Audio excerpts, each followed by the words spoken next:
word that the Chance's ambassadors are with you now, and that you have been commanded to reach a settlement.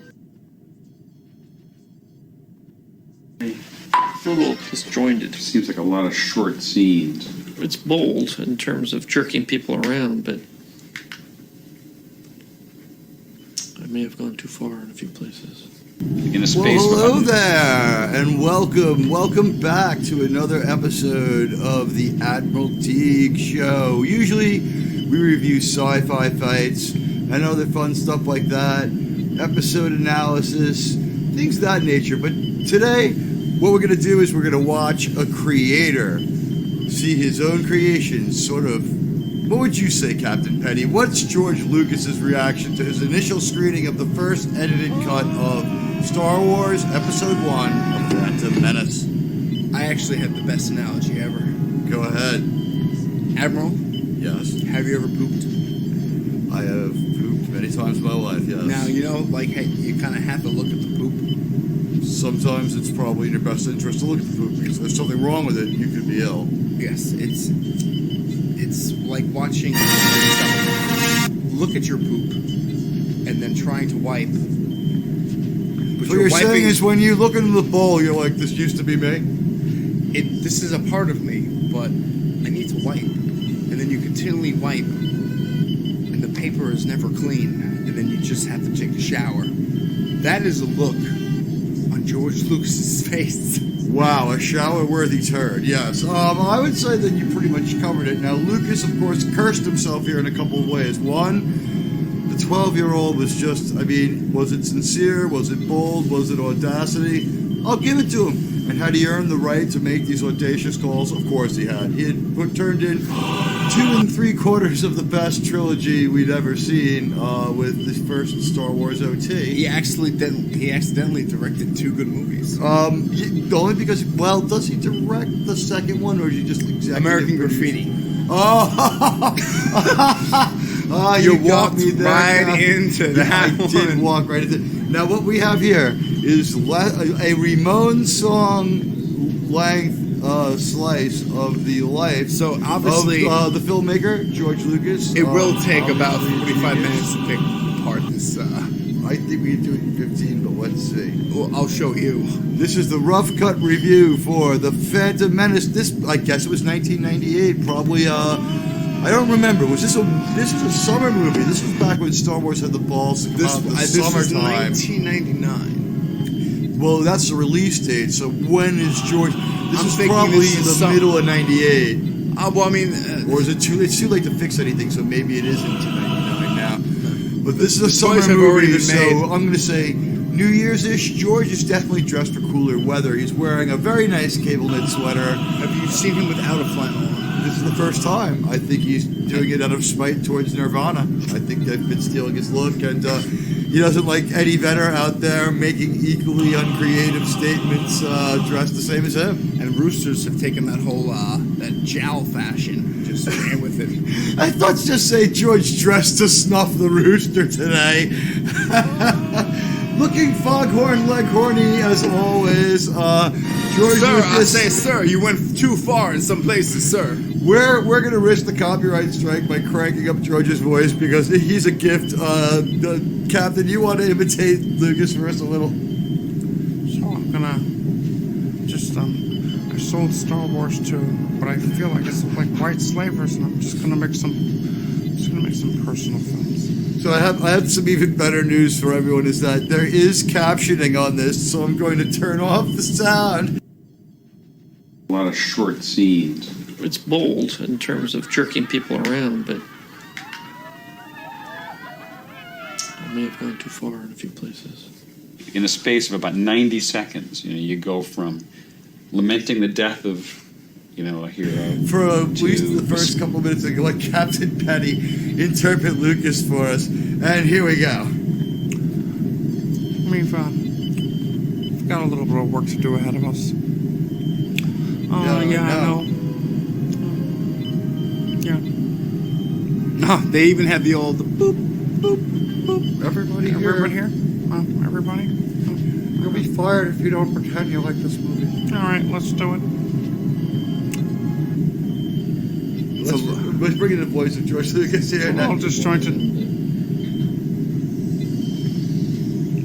George just said something really kind of there's important. no way. Kind of important here. I may have gone too far in a few places. Okay, that's not how it came up on the. It's bold in terms of jerking people around. What is that supposed to mean? So I just want to. So let's say you've been talking about making sequels to basically your meal ticket, right? But you had to wait for your divorce to clear away enough so that you didn't have to give any of this money to your ex-wife. And the first words that come out of your mouth when you sit down and watch your own creation is, It's bold. I feel like I'm jerking people around. It's bold in terms of jerking people around. Do you think he's feeling movies like Independence Day whipping at his heels? Because that's like almost as good as a Star Wars movie. And certainly better than The Phantom Menace. Well, Independence Day, I believe, came out in 97? So there, 96. really? Okay, sorry. 4/96, the day we fought back. You would know better than I. So in an hour. he's seen all these movies. Just and first of all, I've always thought of like James Bond was always supposed to be like the quintessential watershed. Every time a James Bond movie comes out, that's your action movie right there. Star Wars was supposed to be what's going to happen in sci-fi, and that's what people were anticipating. They're like. They want their minds blown. It's like, okay, George Lucas, you changed special effects in 1977, and they just expected it to happen in 1999. Well, you know what? I'm going to question that for a moment. Did he need to push the envelope so hard and so fast? Did the movie need to be a 1999 movie if it was going to be so technical? Or did it need to be such a technical movie if it was going to be a 1999 movie? See, that's where you get the crossroads is, do I wait another year while this rapidly emerging technology potentially explodes, or do you just go with this news cam look that he has? And Phantom Menace has always lacked depth of field. I'm not, we're not friends with Steven Spielberg, who made dinosaurs come alive in 1993. But in a great movie for its time, it holds up. But here's, okay, now I know what you mean by that. Jurassic Park is not a movie for its time. It's timeless. It's pretty timeless, but one thing that he does manage to do is he creates a depth of field with the dinosaurs where there's a foreground, a middle ground, and a background that Phantom Menace fails to achieve a lot of Shot times. like a TV show. It looks flatter than most TV shows. You know why? I heard it's because he rushed the camera tech. Oh, I thought it was because everything is fake. I heard it could have been. He did go that's too more of an fake episode too often. It's more of an episode 2 thing where everything's just backdrops. I mean, I guess Padme talking to Boss Nash does look properly formatted. And oh, you mean really, that giant cartoon frog was fake? Well, no. When we're looking back at her and the humans and Keira Knightley. By the way, Star Wars theories right here, just for a way that I think that something's going to happen. Natalie Portman, she could be in The Mandalorian as any one of Padme's clones. They're out there. Padme had clones. And she could be in any prequel for obvious reasons. So I think we're going to see her in Star Wars again. I really do. She has a contract with Disney. She just was Thor. How did you like her as Thor? I mean, when we do our Marvel retrospective in 10 years, Marvel, I'll make sure I go off in the Love and the Thunders. What'd you say? Marvel doing in just 12 years what George Lucas took almost 30 years to do, and even never approached the level of an aptitude. Shitty movies that people don't care about, and that people know are going to be boring, and now have a nagging, vaguely obligatory feeling of next big thing. I don't know, but here's George Lucas realizing he's fucked, and he's in for 3 movies of this, and he's absolutely poison-pilled movie 1, and we're taking it from 27 seconds of George Lucas watches episode 1 from Star Wars Expanded. Link in description, as always. All right.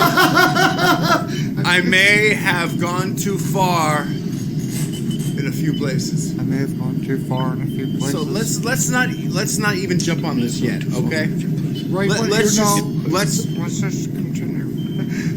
Faster, more intense. In a space of about 90 seconds, you go from lamenting the death of, a hero. Right, okay. All right.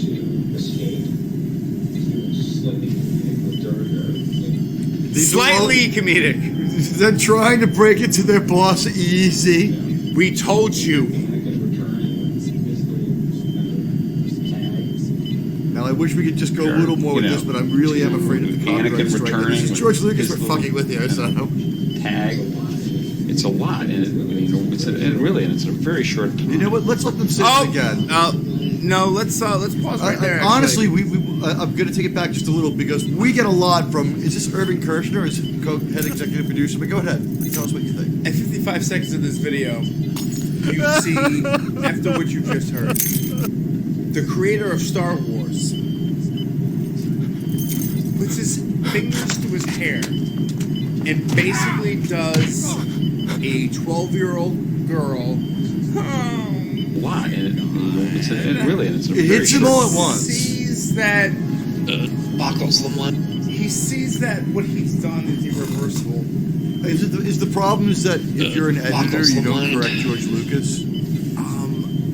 Who How edited does- this film? I don't know, but this is hitting George for the first time when it's his other writers Also- and executive producers and money people are talking to him here. This is a screening for like the creatives and important people. It's only about 12 to 15, maybe 25 people can fit in that Yeah. theater. So you it's see, it's at his house. you see the producer with his hand over his face, just kind of, Everyone's body language is great. and you see the I think it's that young lady in the back. I believe it's Kathleen Kennedy. Oh, looking at the back of George Lucas's head, almost like, what like, I'm coming. have you done? It's like, I can do this Yeah. now. This is giving all the wrong people all the wrong ideas. We're going to pick it up at 45 seconds again, just because the destructive dialogue in it. Slightly comedic Charger, I think returning with his little kind of tag,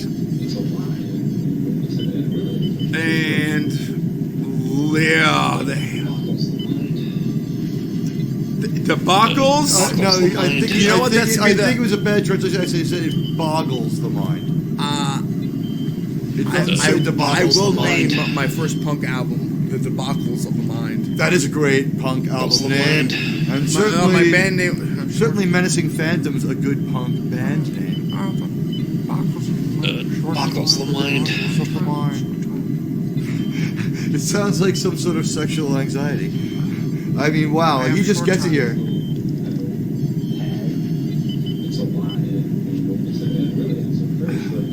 Oh my God. George doesn't realize that in only a few more months there's going to be a much more functional internet where he can go on his THX something and he'll say, I'm George Lucas, what do you think of my movie? And people will say, get fucked, you're not George Lucas, and that movie sucked ass. And he finally got his anonymity back, and I credit the internet and even ancient AOL, Hotmail, and his having his anonymity back. These people are only telling him now. They've had access to most of this story for a long time. could've- Did this at story any die in moment- the editing? Did it die in the editing? or No, was it full died. from the It beginning? died when it was written because In it was 3 never, hours. It was never Buckles the rewritten. mind. You should never have done it. You should let's never finish have made this, that post. This is great. Boggles the mind, he says. I mean, I've thought about this Look quite a bit. at and his face. the tricky part is you almost That's can't the most take any of revelatory those thing. pieces out of I Can't take those pieces He's out of thought there. about it, and there's nothing that can. there now. Because I each can- one I can kind of watch this man. takes Here you it in goes. different Watch ways, this and you man.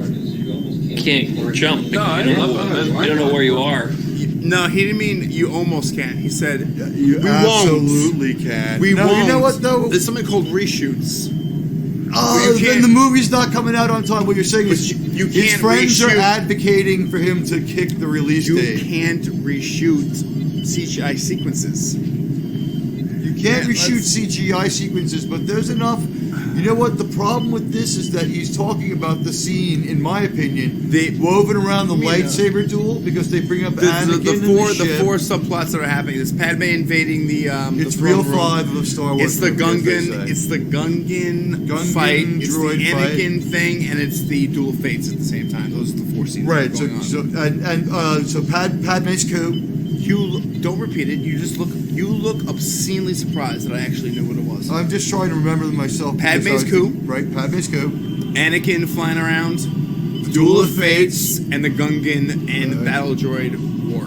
Right. And the thing is, the Gungan Battle Droid War is the most serious of them all outside of the Padme's coup. Because it's buying time for Padme's coup, and it's treated completely comedically. Padme's coup, pretty dead seriously, with a few conveniences like, who the hell's command chair has laser guns inside of it? Could you imagine, like, the Resolute desk in D.C. and the president just has a 9? Like, if Trump gets reelected, there will be. But I was completely going to bring that up. We're not going to mention that again now. And we're not saying it's good or bad to have a 9mm in the Resolute desk. You know, any American president would be an American citizen with a right.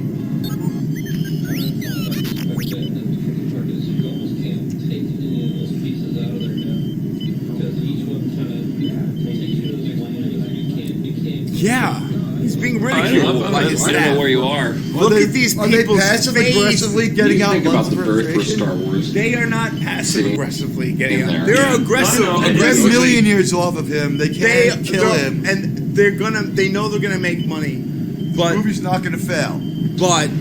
Sitting in there. we got. I know. And he goes back. 30 more seconds of this trip, please. You know what? He has made an entire movie that's just too much of the cute factor.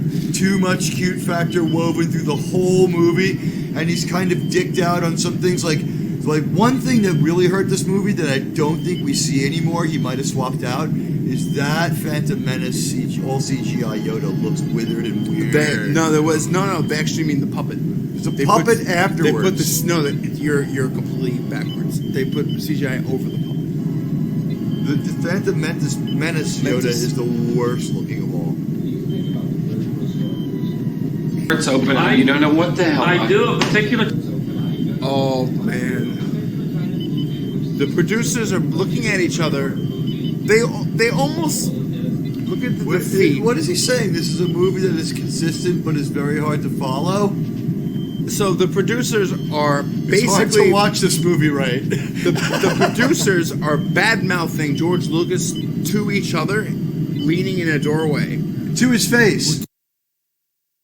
Starts open. You don't know what the hell. I do a particular kind of movie, of which this is consistent, but it is a very hard movie to follow, and at the same time, I've done it a little more extremely than I've ever done in the past. It's stylistically While designed to be they're that bad way, and you mouthing him can't to each other because And they know everyone's had a few drinks. the regret in George Lucas. Look at that Brian McKnight sweater. undo that. and he Look is up Brian Brian We can McKnight. diminish He's a the Brian effects of McKnight It's it. a very sweater. nice Irish And- woven, actually. And his producer actually is one of the best dressed guys here. Can still walk down the street.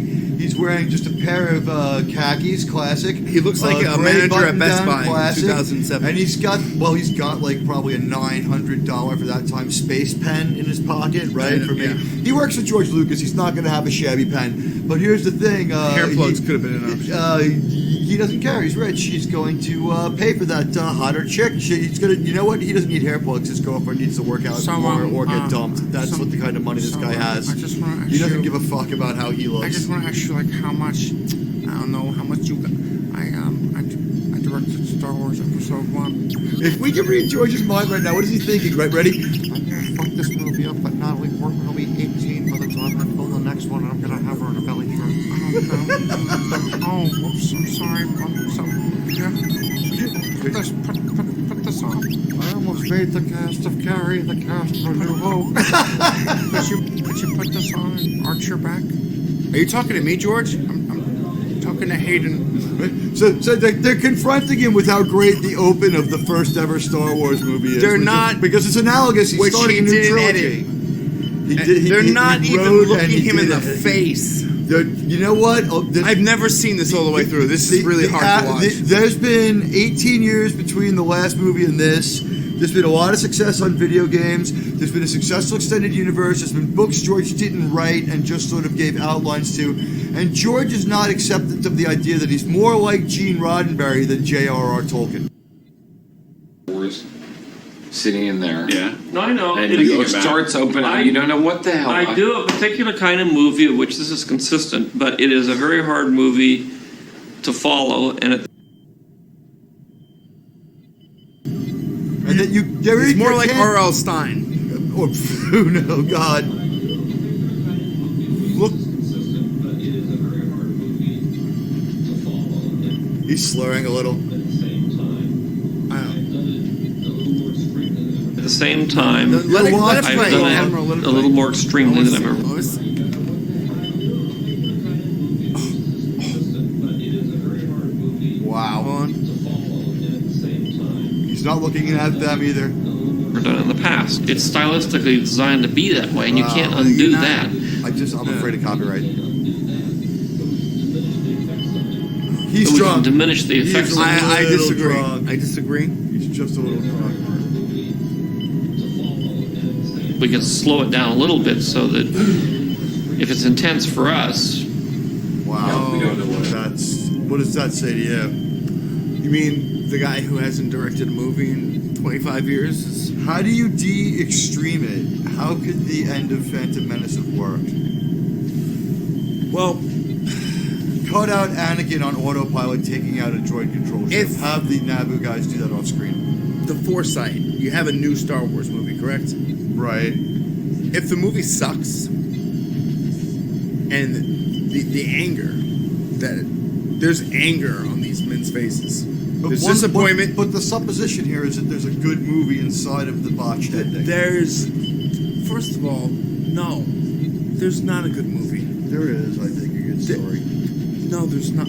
What? Oh, we'll get into. Okay, you want to do this? Fine. The story is better than the movie. There's we got. no. There's. He made a lot We of didn't get a mistakes. movie. We got. Dialogue is hard through the whole thing. There's no characters. But it is immersive. If they I agree. boring. You're not letting me finish. Go for it. If they scrapped this movie at this point and started over again, in the long term, they would have made their money back anyway, because it's a new Star Wars movie. Here's the thing: if you could have left most of it alone and just saved the ending, if you could have unwound, honestly, if you could have unwound that ending 20%, hear me through on this one. Ready? Yes. Anakin and the droid defense force either diminish his role to have him help someone destroy a ship, don't have him pull it off all on his own because it's too much for a 12-year-old, or have it happen off screen with the Naboo defense forces and have him stay in that ship, take him a little more out of it, or Hayden Christensen from day one, is another option for this. So we could have de-sucked it right there a little bit. So Anakin's Say de-sucked it? Yeah, it sucks. We could have unfucked. You or can't unsuck de-sucked. things, and you can't unfuck people. Let's pretend we're George Lucas right now. First thing you have to do is acknowledge You can the deny movie that you had doesn't sex come out with on someone. time. You know what? The movie doesn't need to come out on time. That's the thing. The thing he's doing here is refusing to back off on the release date because he could have kicked it to Whose fault is that? holiday. Is it Skyfall? George Lucas George right Lucas' here. fault. He is the one who's not willing to either kick the release date, to fix the ending, to make the movie less bad, and raise it a star. Less bad. The movie's A Star Wars mediocre. movie should never have been. Let's finish this. He got himself really We got far into 20 this, but he we got didn't have to 20 leave no 4 more damage seconds, control for this. because this is uncomfortable to watch. He can't undo it, he thinks, or he's in the time he has at least.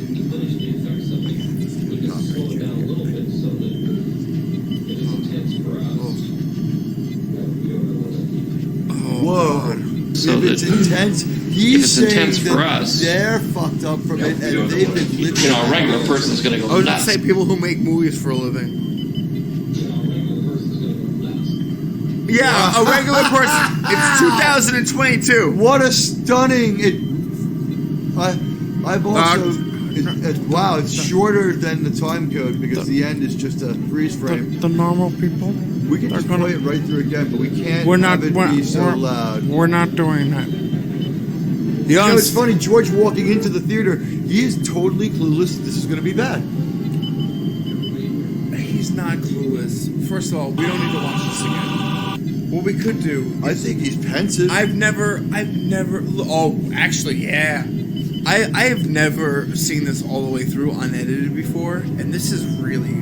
Let's kill the sound for a minute. Just look at George's body language. He's definitely pensive. He knows that he's experimented with this movie, and he knows that he's experimented hard. Oh, no, absolutely. He's You're wrong. hubristically hoping that he clears the bar here with these people. You're wrong. This is them actually, they've watched the final scene, and then they're talking. That's why he's good. Well, when we see them walk in, we don't know when the movie starts But you know and what- when you know we've what- seen the final scene. I'm going to say one thing in conclusion. We hear him say a few things that indicate the movie hadn't started yet at this point.